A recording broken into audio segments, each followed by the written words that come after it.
ये हूँ आमर भारत प्रतिष्ठा दिवस 25तम एवं 25तम भारत प्रतिभा सम्मान समारोह।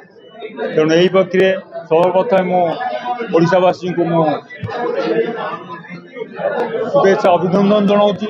7 तारीख दिन आपण मैंने पहुँची यही आमर भारत मसलार प्रतिष्ठा दिवस रे भारत प्रतिभाविद मान को सम्मान जनाई आम आमर उत्साहित करवा एवं से कार्यक्रम को बहुत आगक नवा।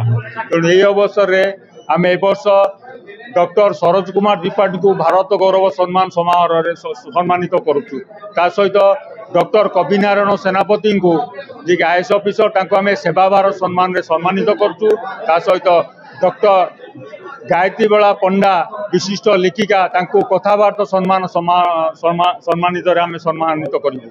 ता सहित श्रीयुक्त सीताराम अग्रवाल एवं श्रीमती नमिता अग्रवाल तांको आमे संस्कृति भारत सम्मान सम्मानित करूँ। ता सहित सुश्री विभाराणी पात्र पर्वतारोही तांको आमे क्रीड़ा भारत सम्मान सम्मान सम्मानित करूँ। ता सहित युक्त 2 रे विद्या भारत सम्मान रे युक्त 2 कला रे आमे करूचु चिन्मयी पात्र एवं युक्त 2 विद्या भारत सम्मान रे वाणिज्य रे आमे सलीबा साहू एवं प्रज्ञा परिमिता गिरी जहाँ को युक्त 2 विज्ञान आमे सम्मानित करूचु।